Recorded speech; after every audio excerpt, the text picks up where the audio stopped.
엠킴TV 구독자 및 시청자 여러분 안녕하세요. 오늘은 최근 있었던 바이든의 국정연설 State of the Union 스피치에 대해서 이야기해 보도록 하겠습니다. 이번 국정연설에 대한 미국 의회와 여론의 기대는 상당히 적었습니다. 많은 사람들은 바이든이 이미 누군가가 써준 연설을 그저 읽기만 할 것이라고 예상을 했으며 사실상 그 예상은 적중했습니다. 공화당의 마저리 테일러 그린 의원은 지루할 것 같은 바이든의 뻔한 연설 시간 동안 읽을 거리라는 제목으로 트위터 파일에 대한 자료를 가져오며 그것을 의회 회의장에 가지고 간 사진을 트위터에 올려서 사람들에게 재미를 주기도 했습니다. 그 어느 때보다도 기대가 적었던 바이든의 국정연설. 그러나 사실 이번 국정연설은 역대급으로 가장 논란이 되는 연설이 되었으며 전례 없는 예상치 못한 몇 가지 일들이 벌어지며 온라인상에서 이슈가 되고 있습니다. 과연 이번 연설에서 바이든은 무슨 이야기를 했으며 도대체 현장에서는 무슨 일이 있었던 것일까요?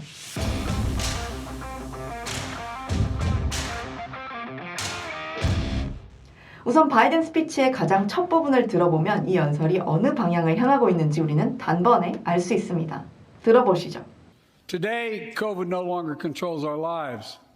And 2 years ago, democracy faced its greatest threats in civil war. And today, though bruised, our democracy remains unbowed and unbroken.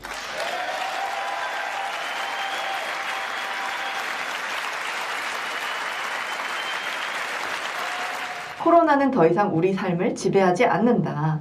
2년 전 우리의 민주주의는 거의 전쟁을 불어일으킬 만큼 망가졌었지만 오늘 우리의 민주주의는 패배하지 않고 무너지지 않고 잘 지켜지고 있다라는 이야기를 하고 있습니다. 그러자 카말라 해리스 부통령은 뒤에서 기립박수를 쳤으며 한편 반대편에 있는 하원 의장인 공화당의 케빈 맥카티는 무표정으로 반응하며 바이든의 말에 동의하지 않음을 보여주고 있습니다. 전체적인 내용을 대충 살펴보자면 바이든은 내가 무너진 경제를 살리려고 대통령이 되었다. 실업률이 3.4%까지 떨어지며 50년 만에 가장 최저를 기록하고 있다. 인플레이션이 지금 미국 내에서 지속되고 있는데 이것은 미국만의 문제가 아니라 전 세계적인 팬데믹과 그리고 푸틴의 우크라이나 공격 때문이다. 우리 경제는 지금 그 어느 때보다도 더 좋다. 지난 6개월 동안 인플레이션이 많이 줄어들었다. 약 1,000만 명이 뉴 비즈니스, 새로운 중소기업을 설립했다. 핸드폰과 자동차를 만들 때 사용되는 반도체를 이제는 미국에서 발명하고 미국에서 제조되어야 한다. 미국은 원래 전 세계의 40%의 반도체 칩을 만들었었지만 지난 수십 년간 그 자리를 다른 나라에 내어준 채 약 10%만 미국 내 반도체를 제작했었다. 그러나 이제는 반도체를 더 많이 만들고 있다. 미국은 최근 80만 개가 넘는 제조업 일자리를 창출했다. 이로 인해 창출된 일자리는 1년에 연봉으로 13만 불 정도를 제공하고 있으며 대학 학위도 필요 없다. 미국의 경제를 현재처럼 좋게 유지하려면 최고의 인프라가 필요하다. 미국은 지금 현재 인프라가 전 세계에서 13위를 차지하고 있다. 다시 미국을 인프라 전 세계 최강국으로 만들기 위해 아이젠하워의 전국 하이웨이 시스템 이후 가장 좋은 최고의 인프라 법안을 우리가 제시했다. 우리 미국은 제조업을 향상시켜서 모든 것을 메이드 인 아메리카로 만들어야 한다. 빅파마가 현재 약값을 너무 올렸다. 더 이상은 그렇게 허용하지 않도록 하겠다. 이런 이야기들을 전했습니다. 전체적으로 요약하자면 바이든은 우리 미국의 경제가 성장하고 있다.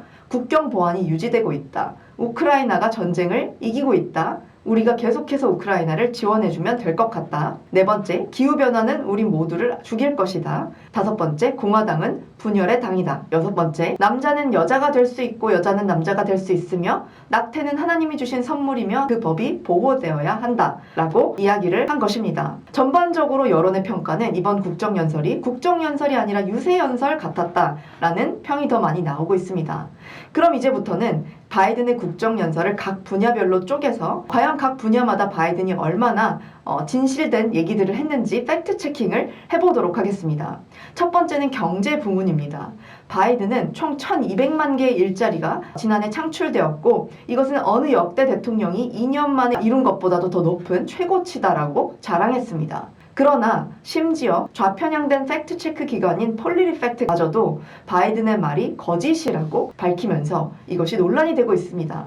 사실 바이든이 현재까지 창출되었다고 말하는 그 일자리는 새로운 일자리가 아니라 팬데믹이 정상화가 되면서 다시 돌아온 일자리일 뿐이다라는 그런 통계가 나오고 있습니다. 그리고 바이든은 자신의 행정부가 인플레이션을 낮추기 위해서 어마어마한 노력을 해왔다고 했지만 실제로는 지금 현재 수치가 그가 임기를 시작했을 때보다도 더 높은 수치이며 매일매일을 살아가는 일반 국민들에게는 아직 물가 상승이 너무 무겁게 느껴지고 있다는 것이 사실이라는 점입니다. 가장 흥미로웠던 파트는 바이든이 실시간으로 공화당 의원들에게 팩트 체킹을 당했다라는 것인데 그가 공화당이 소셜 시큐리티와 메디케어를 없애고 싶어 한다라고 말했을 때 이것이 거짓이라는 것을 이미 알고 있었던 수많은 공화당 의원들은 현장에서 거세게 반응하며 거짓말이라고 외치며 바이든을 비난했습니다.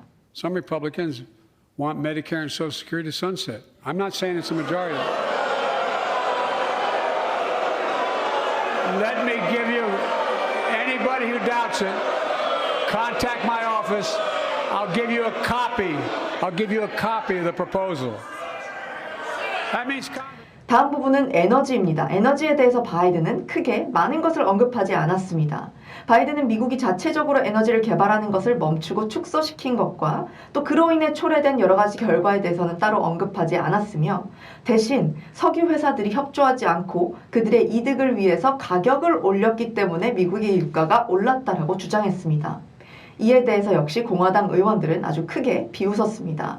그는 기후변화와 환경 어젠다로 더 이상은 석유 산업이 필요 없을 것처럼 과거에 말했던 것과는 다르게 이번 연설의 마지막 부분에서는 우리는 아직 오일과 가스가 아직은 많이 필요한 상태이다 라고 인정하며 그토록 공화당이 외치는 말에 동의하며 주장했습니다. 그랬더니 이번에는 민주당 쪽에서 우우라고 비난하며 바이든의 발언에 대해서 이의를 제기했습니다. we're still going to need oil and gas for a while.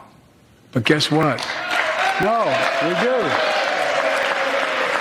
But there's so much. 다음은 국경 부분입니다. 바이든은 그의 정책으로 인해서 국경 경비대가 지난 한 해 동안 약 2만 파운드 이상의 펜트닐을 압수했다라고 말하며 자랑스러워했지만 실제로 워싱턴 포스트의 보도에 따르면 미국으로 밀매 들어오는 마약의 5%에서 10%만 국경 경비대에게 발각이 되는 것으로 알려졌습니다.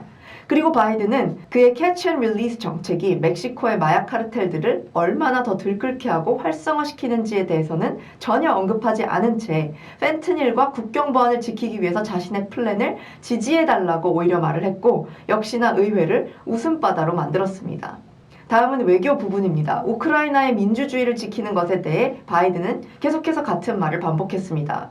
그는 필요한 만큼 필요한 기간 동안 우크라이나를 지원하겠다라고 말했습니다. 그리고 바이든은 중국에 대해서도 이상한 말을 하며 논란이 되었었는데 더 이상은 중국의 힘이 증가하지 않고 있다라고 그는 말했고 미국의 위상이 더 이상 떨어지지 않고 있다라고 말했습니다. 그러나 여러분도 아시다시피 현실에서는 지난주 있었던 중국의 스파이 풍선 사건으로 인해서 미국은 수치를 경험했어야 했고 바이든은 풍선이 뜬 지 일주일이 지나서야 풍선을 격추시켰습니다. 중국의 스파이 풍선이 미국 상공을 오랫동안 날며 정보를 가져가도록 허용했다라는 비난이 커지고 있습니다. 중국을 살펴보자면 사실 미국이 바이든 행정부에 들어서며 에너지 독립국에서 에너지 의존국으로 바뀌면서 외국의 석유와 가스에 의존하게 될 동안 중국은 자국 내 화석 연료 생산에 힘을 가하기 시작했기 때문에 바이든의 성명과는 다르게 외교적으로 결국엔 중국을 더 강하게 만들어주는 결과가 나오고 있습니다. 바이든은 이후 연설 중에 시진핑과 자리를 바꿀 그를 대신할 세계 리더가 있으면 한 명이라도 말해봐라 라고 소리 지르며 말도 안 되는 발언을 했고 이것이 가장 큰 이슈가 되기도 했습니다. Name me a world leader who changed places with Xi Jinping. Name me one. Name me one. America's... 어찌되었든 외교에 대한 바이든의 결론은 바이든 행정부가 중국에게 강경한 입장을 취하고 있다는 것이었고 많은 사람들이 당연히 이에 대해 동의하지 않는 듯 했습니다. 마지막으로 사회 이슈에 대해서 바이든은 Roe vs. Wade, 로 대 웨이드에 대해서 이야기했습니다. 그는 가장 카톨릭 성향이 강한 대통령으로 알려졌음에도 불구하고 의회가 낙태의 권한을 되돌려야 한다고 말했습니다. 그리고 민주당 의원들은 이에 대해서 환호했습니다. 또한 의회가 LGBTQ를 보호하기 위해서 평등법을 통과시키도록 촉구했고 이 법안은 결국에 들여다보면 미성년자가 성별을 바꿀 수 있는 수술에 대한 권한이 허용되는 그런 법이 포함된 법안으로 알려져 있어서 큰 논란을 샀습니다. 마지막으로 그는 2016년 트럼프가 대선 승리를 했던 그 어젠다를 그대로 카피하여 얘기했고, 우리가 그동안 잊혀져 있던 블루 칼라들을 위해서, 제조업자들을 위해서 더 힘써야 한다라는 이야기를 하며 트럼프를 지지했던 많은 사람들을 그의 쪽으로 돌리려는 시도를 한 것으로 밝혀졌습니다. 이번 국정연설에서 사실 뭐니 해도 가장 이슈가 됐던 부분은 바로 국정연설을 앞두고 인사를 하는 과정에서 바이든의 영부인 질 바이든과 카말라 해리스 부통령의 남편인 덕 에모프가 입맞춤을 하고 있는 영상인데요. 이에 대한 카말라 해리스 부통령의 반응이 굉장히 궁금했는데, 그녀는 최근 인터뷰에서 자신은 그 영상을 보지 않았다라고 말을 돌렸고, 영부인과 나의 남편은 반유대주의와 싸우기 위해서 힘들게 힘써 일하고 있다라고 그 말을 대신했습니다. 아무리 개방적인 미국이라고 하지만 연인 사이도 아닌, 그리고 부부 사이도 아닌 관계에서 입맞춤으로 서로 인사를 했다는 것에 대해서 그들은 미국의 여론에게 많은 비난을 받고 있습니다. 이번 국정연설을 전후로 또 다른 이슈가 되었던 영상이 하나 있는데, 바로 말조리 테일러 그린 공화당 의원이 중국 스파이 풍선을 패러디한 풍선을 의회에 가지고 오며 바이든의 뒤늦은 대처와 조치를 비꼬면서 비난하는 모습이 이슈가 되고 있습니다.